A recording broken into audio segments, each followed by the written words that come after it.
Hi friends, ఈరోజు మనం రాజమండ్రిలోని ఎఫ్సిఐకి ఆపోజిట్లో ఉన్న ఎస్పీ మోటార్స్లో ఉన్నాం. రీసెంట్గా లాంచ్ అయినటువంటి Maruti Suzuki Brezza 2024 high version vehicle మనం చూస్తున్నాం. ఇందులో యాక్చువల్గా చెప్పాలంటే 4 వేరియంట్స్ ఉన్నాయి. మన బడ్జెట్కి అనుగుణంగా ఇది చాలా చక్కగా ప్లాన్ చేయబడింది. అవి LXi, VXi, ZXi మరియు ZXi ప్లస్. స్టార్టింగ్ మోడల్ అయినటువంటి LXi ఇది కూడా మంచి బడ్జెట్కి ఏమాత్రం తీసుకోకుండా లగ్జరీ వెహికల్ లుక్తో డిస్ప్లే అవుతుంది అనమాట. ఈ 4 వేరియంట్స్ మోడల్కి కూడా కొత్త ఫీచర్స్ యాడ్ అవుతున్నాయి. మంచి రాయల్ లుక్తో డిస్ప్లే అవుతుంది కూడా. అసలు ఈ కార్ చూస్తే ఇది 2016లో లాంచ్ చేశారు. లుక్ చూస్తే చాలా స్టైలిష్గా మారుతి సుజుకిలో వచ్చే కార్లన్నిటికీ కూడా ఇది చాలా రాయల్ లుక్లో ఉంది. ఒక SUVని మరిపించే విధంగా ఉందన్నమాట. ఈ external view and internal view అంతా కూడా చాలా వైబ్రెంట్ రిచ్ అట్మాస్ఫియరిక్లో ఉంది. ఇప్పుడు మనం high version ZXi plus variation వాటి యొక్క ఫీచర్స్, దాని యొక్క ఎకానమీ, దాని కాస్ట్, దాని డైమెన్షన్స్ మొత్తం A to Z ఏ రకంగా ఉందో ఇప్పుడు మనం చూద్దాం. కార్ ముందుగా అవుట్వర్డ్ లుక్ నుంచి చూస్తే హాలోజెనెటిక్ హెడ్ ల్యాంప్స్, అలాగే ఫ్రంట్ ఇచ్చిన గ్రిల్ కూడా ఎంతో స్టైలిష్గా, ఎంతో ఫినిషింగ్గా ఉంది. అదేవిధంగా ఫ్రంట్ S అనే లోగో కొంచెం మునుపటికి ఇప్పటికీ కూడా కొంచెం సైజ్ చేంజ్ అయినట్టుగా కనిపిస్తుంది. ఈ హాలోజన్ బల్బ్స్ చాలా అట్రాక్టివ్గా, డే లైట్లో కూడా కళ్ళు మిరిమిట్లు కొడిపే విధంగా ఆ లైటింగ్ కళ్ళలోకి దూసుకొస్తున్నట్టుగా ఉంది. అదేవిధంగా రివర్స్ పార్కింగ్ కెమెరాస్, ఇంకా మరెన్నో ఫీచర్స్ అన్నీ కూడా ఈ కార్లో ఇన్స్టాల్ చేయబడి ఉన్నాయి. ఇందులో 4 వేరియంట్స్ ఉన్నాయి. దాన్ని ప్రతి ఒక్కటి కూడా ఫస్ట్ నుంచి కూడా కాస్ట్ పరంగా చూస్తే LXi స్టార్టింగ్ మోడల్ LXi ఇది షోరూమ్ ప్రైస్ వచ్చేసి 8 lakhs ఉంటుంది. ఆన్ రోడ్ వచ్చేసరికి అరౌండ్ 10.5 lakhs ఉంటుంది. దీనికి వచ్చి 2 air bags, 1 ABS plus EBD ఉంటుంది. అలాగే నెక్స్ట్ వచ్చేసి VXi.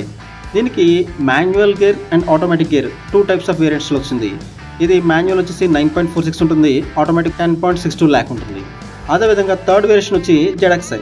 ఇది మాన్యువల్ మోడ్లో 10.87 lakh, అలాగే ఆటోమేటిక్లో 12.37 lakh ఉంటుంది. ఇక ఫైనల్కి వచ్చేసరికి ZXi ప్లస్.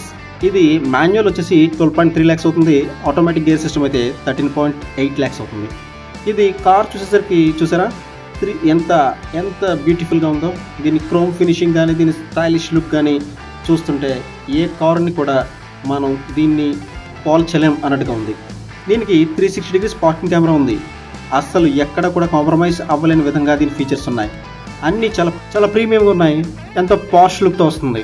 ఏ కారు కూడా దీనికి సరిపోదేమో అనిపిస్తుంది.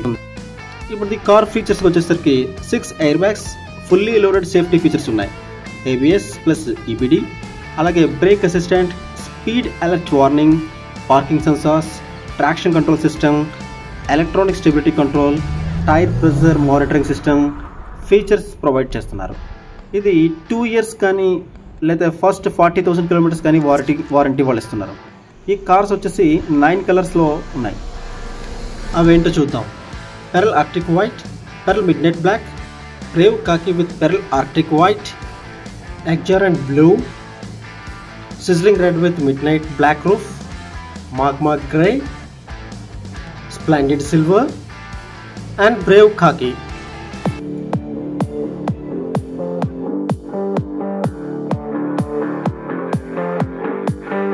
ఇది వచ్చేసి K15C 1.5 liter 4 cylinder పెట్రోల్ ఇంజిన్తో వస్తుంది.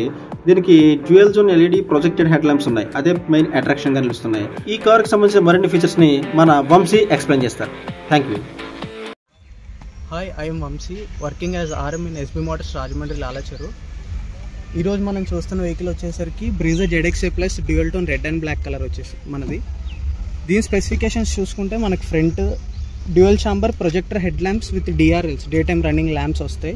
మనకి ఫాగ్ ల్యాంప్స్ కూడా LED వస్తాయండి. నార్మల్గా అయితే మీకు ఫాగ్ ల్యాంప్స్ అని హాలోజన్ చూస్తారు, కాకపోతే దీనికి వచ్చేసరికి ఏంటంటే మీకు LED ల్యాంప్స్ వస్తాయి అన్నమాట. అలాగే ఇంకా మనకి ఫ్రంట్ వచ్చేసరికి ఫ్రంట్ పార్కింగ్ కెమెరా ఉంటుందండి. మనకి గ్రౌండ్ క్లియరెన్స్ వైజ్గా చూసుకుంటే దీనికి వచ్చేసరికి 198 mm వస్తుందండి. అంటే మనకి రోడ్స్ అన్ఈవెన్గా ఉన్నా కూడా మనకి కింద తగులుతుందేమో అనే ప్రాబ్లం కూడా అవసరం లేదండి. అలాగే చూసుకుంటే మనకి దీని ఎక్స్టీరియర్ వైజ్గా డ్యూయల్ టోన్ అండి. అంటే రెడ్ బాడీ వచ్చేసి రూఫ్ ఏమో బ్లాక్ కలర్ వస్తుందండి. మనకి 16 inches అండి. మనకి ఎలా వీల్ వచ్చేసరికి 260/R16 inches వీల్ వస్తుందండి, ప్రెస్ అండ్ కట్ వీల్. మనకి 360 కెమెరా వస్తుందండి. దీంట్లో మనకి ఓఆర్విఎంలోనే మనకి సైడ్ వ్యూ అనేది కూడా ప్రొవైడ్ చేశారు. ఓకే, లెంత్ వైజ్గా చూసుకుంటే మనకి 3995 అండి, అంటే 5 mm తక్కువ 4 మీటర్ అండి. సబ్ 4 మీటర్ వెహికల్ అంటారు సార్ ఇది. దీని హైట్ వచ్చేసరికి మనకి 1785 mm వస్తుంది. అంటే హైట్ కానీ విడ్త్ కానీ మీకు అంతా కూడా కంఫర్ట్ బాగుంటుంది. రేర్ వచ్చేసరికి మనకి లైట్రాన్ ల్యాంప్స్ అంటారండి, ఇది టెయిల్ ల్యాంప్స్ వచ్చేసి అంటే ఎల్ఈడి లైట్రాన్ అండి. మీకు బ్యాక్ సైడ్ వచ్చేసరికి rear wiper, washer with defogger lines అనేవి కంపెనీ ప్రొవైడ్ చేసిందండి. అదే కాకుండా మీకు రూఫ్ మౌంటెడ్ ఇంటిగ్రేటెడ్ స్పాయిలర్ కూడా వచ్చేస్తుందండి దీంట్లో, with reverse parking camera and reverse parking sensors అండి.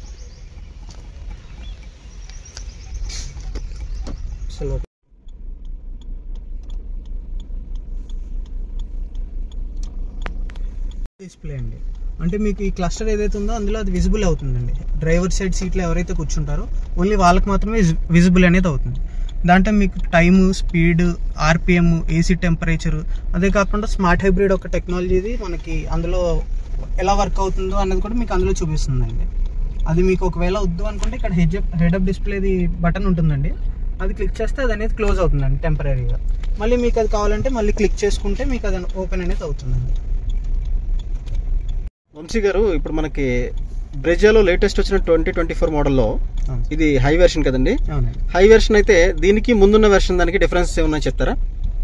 దీనికి ముందున్న వెర్షన్స్కి వచ్చేసరికి సార్ మనకి ఇంటీరియర్ వైజ్గా చూసుకుంటే దీనికి 9 inches స్క్రీన్ వస్తుందండి డిస్ప్లే. అదే కాకుండా మీకు ఇది సుజుకి కనెక్ట్తో వస్తుందండి. సుజుకి కనెక్ట్ వచ్చేసరికి మన వెహికల్తో ఫోన్ లింకప్ చేసుకోవచ్చండి. దాంట్లో మీకు vehicle live tracking, location, geo fencing ఇలాంటి ఫీచర్స్ అన్నీ కూడా మీరు ఇంటి దగ్గర లేదా బయట ఎక్కడైనా మీ ఫ్రెండ్స్కి ఎవరైనా వెహికల్ ఇచ్చారనుకోండి, వెహికల్ అనేది మీరు లైవ్ ట్రాకింగ్ చేసుకోవచ్చండి. అంటే మీ వెహికల్ ఎటు వెళ్తుందో మీకు తెలియాలి కదా సార్, అది అనేది మీకు ఇందులో చూసుకోవచ్చండి. అదే కాకుండా మనకి ఆటో క్లైమేట్ కంట్రోల్ ఏసీ వస్తుందండి దీంట్లో. అవుట్ సైడ్ టెంపరేచర్ని బట్టి క్యాబిన్ టెంపరేచర్ అనేది మీకు ఫ్యాన్ స్పీడ్ అదే అడ్జస్ట్ చేసుకుంటుందండి. ఓకే, వైర్లెస్ ఛార్జింగ్ సపోర్ట్ వస్తుంది సార్ మనకి. ఓకే ఓకే, అది వచ్చేసరికి మనకి wireless phone, QI certified phones అంటే గ్యాడ్జెట్స్ ఏవైతే ఉంటాయో వాటిలన్నిటికీ మీకు ఛార్జ్ అనేది అవుతుందండి త్రూ వైర్లెస్ మనకి. సేఫ్టీ వైజ్గా చూసుకుంటే సార్ మనకి దీనికి వచ్చేసరికి 6 ఎయిర్ బ్యాగ్స్ వస్తాయండి. 6 ఎయిర్ బ్యాగ్స్ సార్. ఫ్రంట్ వచ్చేసరికి మనకి ఫ్రంటల్ ఇంపాక్ట్ అయినప్పుడు ఫ్రంట్ 2 ఉంటాయండి. ఏదైనా సైడ్ ఇంపాక్ట్ అయినప్పుడు ఏంటంటే మీకు సైడ్ అనేవి కటెన్ ఎయిర్ బ్యాగ్స్ వస్తాయండి. ఓకే, మనకి సీట్స్ లోంచి, పిల్లర్స్ లోంచి మీకు కటెన్ ఎయిర్ బ్యాగ్స్ అనేవి వస్తాయండి. అంటే సేఫ్టీ వైజ్గా సార్ అది. ఇంకా వచ్చేసరికి మనకి ABS ఇచ్చారండి దీంట్లో. ABS ఉంటుందండి, EBD ఉంటుంది, మనకి ESP కూడా ఉంటుంది. EBD వచ్చేసరికి సార్ మనకి ఎలక్ట్రానిక్ బ్రేక్ డిస్ట్రిబ్యూషన్ అంటామండి.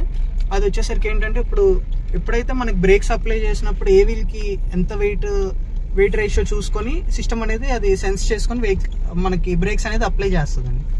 దానివల్ల ఏంటంటే మన బ్రేకింగ్ కెపాసిటీని అది ఇంకా ఇంప్రూవ్ చేస్తుందండి. ABS చెప్పండి. ABS వచ్చేసరికి సార్ మనకి యాంటీలాక్ బ్రేకింగ్ సిస్టమ్ అండి. ఎప్పుడైతే మనం బ్రేక్స్ అప్లై చేస్తామో అంటే పానిక్ సిచ్యువేషన్స్, ఏదైనా వెహికల్ అడ్డొచ్చినా లేదా ఎవరైనా పర్సన్స్ కానీ ఏదైనా అడ్డొచ్చినప్పుడు ఏంటంటే మనం బ్రేక్స్ అనేది కంపల్సరీగా హార్డ్ ప్రెస్ చేస్తామండి. అలాంటప్పుడు ఏంటంటే మనకి వెహికల్ అనేది కంట్రోల్లో ఉండడానికి మీకు ABS అనేది హెల్ప్ అవుతుందండి. అంటే మనకి ఇప్పుడు సపోజ్ ఏదైనా అడ్డొచ్చింది అనుకోండి, స్టీరింగ్ మనం కంట్రోల్ చేసుకోగలుగుతామండి. వితౌట్ ABS వెహికల్ ఏంటంటే మనం స్టీరింగ్ కంట్రోల్ చేయలేమండి. స్టీరింగ్ అనేది లాక్ అయిపోద్దండి బ్రేక్ ప్రెస్ చేయగానే పానిక్ బ్రేకింగ్ లో. మీకు ABS వల్ల అడ్వాంటేజ్ అదండి. అదే కాకుండా మీకు ESP అని ఇచ్చారండి. ESP వచ్చేసరికి ఎలక్ట్రానిక్ స్టెబిలిటీ ప్రోగ్రామ్ అండి.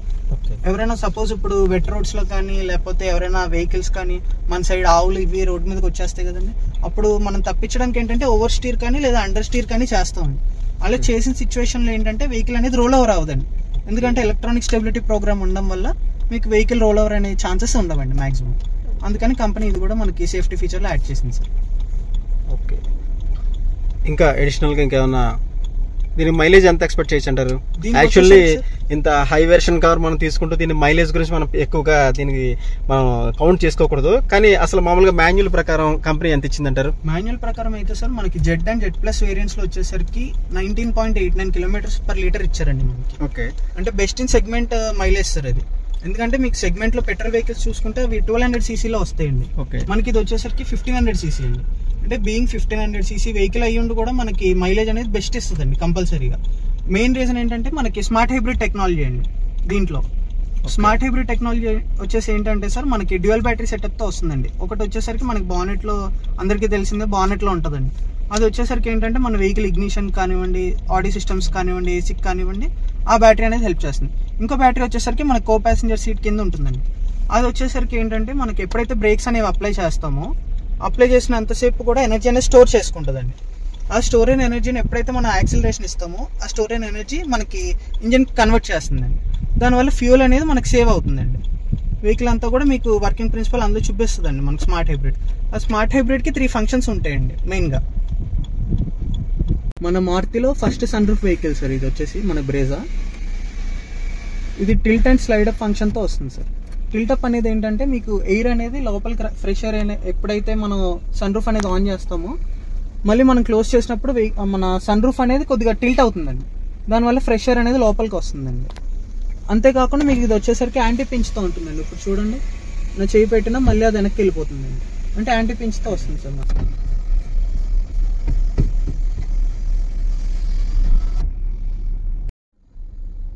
ఏసీ గురించి చెప్పండి సార్. అదే మనకి ఫ్రంట్ లోనే కాకుండా బ్యాక్ సైడ్ కూడా మనకి రేర్ ఏసీ అనేది కంపెనీ ప్రొవైడ్ చేసిందండి. బేసిక్ వెర్షన్ నుంచి కూడా మనకి ఎల్ఎక్సీ అనేది లో వెర్షన్ అండి, అంటే బేస్ వెర్షన్ సార్. దాని నుంచి మీకు హై వెర్షన్ కూడా మనకి రేర్ ఏసీ వెన్స్ ఉంటాయి సార్. అదే కాకుండా మీకు టైప్ ఏ, టైప్ సి అనే ఛార్జింగ్ పోర్ట్స్ కూడా ఉంటాయి సార్. అంటే మనకి ఫ్రంటే కాకుండా బ్యాక్ సైడ్ కూడా ప్రొవైడ్ చేయడం ఏంటంటే వెనక ప్యాసింజర్స్ కూడా ఫాస్ట్ ఛార్జింగ్ అనేది చేసుకోవచ్చు అండి టైప్ ఏ, టైప్ సి వల్ల. నెక్స్ట్ వచ్చేసరికి సార్ మనకి ఆడియో సిస్టమ్ అండి. దీంట్లో మనకి 4 స్పీకర్తో పాటు అడిషనల్గా 2 ట్వీటర్స్ అనేవి ఉంటాయండి హై వర్షన్లో. దీంట్లో వల్ల ఏంటంటే సార్ మీకు సౌండ్ అనేది చాలా క్రిస్పీ క్లియర్గా ఉంటుందండి మనకి.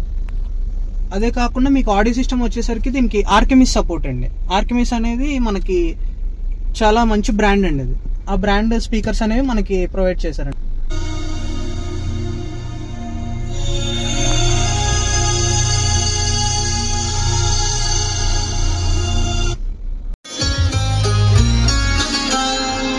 ఇప్పుడు మిగిలిన దీనికి కూడా ఎన్ని కెమెరాస్ ఉన్నాయండి? దీనికి వచ్చేసరికి సార్ మనకి 4 కెమెరాస్ ఉంటాయండి. ఫ్రంట్, రేర్, మనకి సైడ్ ఆర్బిఎంస్ మీద కూడా మనకి కెమెరాస్ అనేవి ఉంటాయండి. మనకి వ్యూ అనేది ఎప్పుడైతే విజిబుల్ అవుతుందంటే, మన ఆటోమేటిక్ వెహికల్ అనుకోండి సార్, డ్రైవ్ మోడ్లో ఉండాలండి. మీకు ఇక్కడ వ్యూ బటన్ ఉంటుందండి. ఆ వ్యూ క్లిక్ చేస్తే మీకు ఫ్రంట్ కెమెరా అనేది ఆన్ అవుతుందండి. అంటే ఇప్పుడు మనం సపోజ్ వెహికల్ ఫ్రంట్కి వెళ్తుంది చూడండి సార్, మీకు అది ఎప్పుడైతే 10 కిలోమీటర్ స్పీడ్ వరకు వెళ్తుందో అంతసేపు కూడా మీకు అది ఆన్లో ఉంటుందండి. మీకు ఎప్పుడైతే ఇప్పుడు సపోజ్ 20 వెళ్తుంది చూడండి, మీకు ఆటోమేటిక్గా ఆఫ్ అయిపోతుంది. అలా ఉంటుందండి. అదే కాకుండా మీకు రివర్స్ కూడా అంతేనండి, సేమ్. ఇప్పుడు రివర్స్ సార్ ఇది. రివర్స్ వచ్చేసరికి మనకి గైడ్ లైన్స్ కూడా ఉంటాయి సార్, అడాప్టివ్ లైన్స్ వస్తాయి మనకి. చూసారా, అంటే మనకి వెహికల్ ఎంత వరకు టర్న్ అవుతుందో అన్నది మీరు ఇందులో చూసుకోవచ్చండి. అదే కాకుండా ఇప్పుడు సపోజ్ మనకి సైడ్ ఏది ఉందో తెలియట్లేదు సార్, మనకి శాటిలైట్ వ్యూ వస్తుందండి. అంటే బర్డ్స్ ఐ వ్యూ కూడా అంటారండి అది. అదే కాకుండా మీకు సైడ్ మిర్రర్ కెమెరా ఆన్ అవ్వాలనుకోండి సార్. అంటే మన వెహికల్ సపోజ్ అంటే అన్ని సార్లు రోడ్ అనేది ప్రాపర్ గా ఉండదు కదండి. ఒక్కోసారి మనకి రోడ్ అన్ఈవెన్ గా ఉన్నా, లేదా లెఫ్ట్ సైడ్ ఏదైనా గొయ్యి లాంటిది ఏదైనా ఉందా అనుకోండి, మన వెహికల్ ఎంత వరకు దిగుతుంది, ఎంత వరకు వెళ్తుందో అన్నది మీరు ఇందులో చూసుకోవచ్చండి. అలా ఉంటుంది సార్. సేమ్ ఫ్రంట్ కూడా అంతేనండి. మనకి ఫ్రంట్ కెమెరా కూడా మీకు అడాప్టివ్ లైన్స్ అనేవి ఉంటాయండి. ఇందులో కూడా అంతే సార్, సేమ్ శాటిలైట్ వ్యూ, మనకి బర్డ్ ఐ వ్యూ కూడా ఇందులో వస్తుందండి. లేదు మనకు ఓన్లీ ఫ్రంట్ వ్యూ కావాలనుకోండి, మీకు ఫ్రంట్ వ్యూ కూడా వస్తుందండి, ఓన్లీ ఫ్రంట్ వ్యూ ఉంటుంది. ఇప్పుడు చూడండి సార్, మన డ్రైవ్ మోడ్ లో ఉందండి వెహికల్ వచ్చేసరికి. ఒకవేళ మీకు మాన్యువల్ మోడ్ కావాలనుకోండి, జస్ట్ ఏం లేదు, మనకి ప్లస్ నొక్కారనుకోండి మాన్యువల్ మోడ్ లోకి వస్తుందండి. ఆటోమేటిక్ వేరియంట్ లో వచ్చేసరికి మనకి ప్యాడిల్ షిఫ్టర్స్ ఉంటాయండి. అంటే మనం ఇన్ కేసు ఒకవేళ మాన్యువల్ లో డ్రైవ్ చేయాలి, మాన్యువల్ ఫన్ కూడా కావాలి ఆటోమేటిక్ లో అనుకుంటే, మీకు ఇది వచ్చేసరికి కంపెనీ ఇలా ఇచ్చింది సార్ మనకి. ఇప్పుడు చూడండి సార్, డ్రైవ్ మోడ్ లో ఉంది కదండి, మీరు ఆగక్కర్లేదండి. నార్మల్ గా మీరు ఇలా గేర్ అప్ చేశారనుకోండి మాన్యువల్ మోడ్ లోకి వస్తుంది. అంటే ఇప్పుడు మనం 3rd గేర్ మాన్యువల్ లో ఉన్నామండి. అదే మళ్ళీ ప్రెస్ చేశారనుకోండి 4th లోకి వెళ్తుందండి.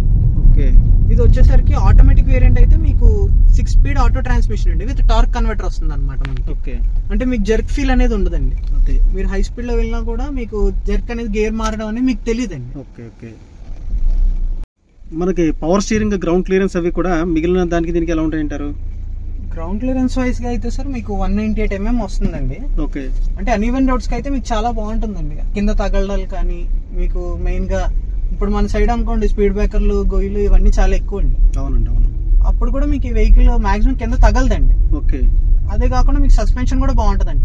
5 మెంబర్స్ ఎక్కిన వెహికల్ కూడా మీకు కిందకి అనేది అంత దిగదండి. అంటే వెహికల్ వచ్చేసరికి మీకు చాలా స్ట్రాంగ్గా బాగుంటుందండి. అదే కాకుండా మీకు మారుతి ఇంజన్ వచ్చేసరికి చాలా రిలయబుల్గా ఉంటుందండి. మీకు లోవర్ ఎన్విహెచ్ వస్తుందండి, అంటే మనకి నాయిస్ కానీ వైబ్రేషన్స్ కానీ ఏమి ఉండవండి.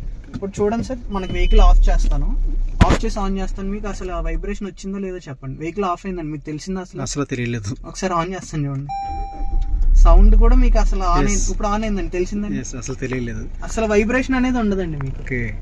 చాలా మీకు రిలయబుల్ ఇంజన్ అండి మారుతి ఇంజన్ వచ్చేసరికి. Zero complaints sir. మనకి ఇంజన్ వైజ్ గా ఇప్పుడు మారుతి ఫెయిల్ అయిందని ఒక్క వెహికల్ కూడా ఉండదండి మన హిస్టరీలో.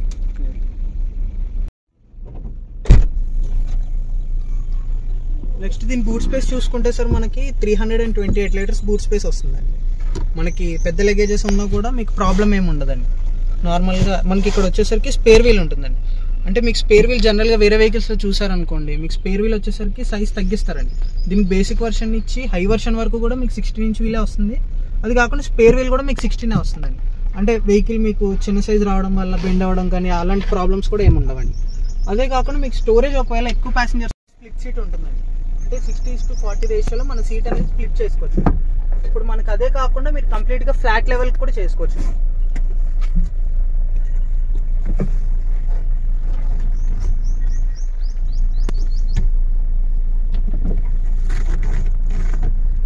మనకి దీని లెవెల్ వరకు కూడా కంప్లీట్గా ఫ్లాట్ అయిపోతుంది. అంటే ఒకవేళ ఇద్దరే ప్యాసింజర్స్ ఉంది, లగేజెస్ అవి ఎక్కువ ఉన్నాయి అనుకోండి, మీకు ఇది హెల్ప్ఫుల్గా ఉంటుంది. అంటే ఏ సీట్కి ఆ సీట్ సపరేట్గా ఫోల్డ్ చేసుకోవచ్చు. సపోజ్ ముగ్గురు ప్యాసింజర్స్ ఉన్నారనుకోండి, ఈ రెండిట్లో ఏదో ఒక సీట్ ఫోల్డ్ చేసుకుంటే మీకు స్టోరేజ్ అనేది బాగుంటుందండి. పెద్ద పెద్ద లగేజెస్ కూడా మీకు ఇందులో పట్టేస్తాయి. Okay, good.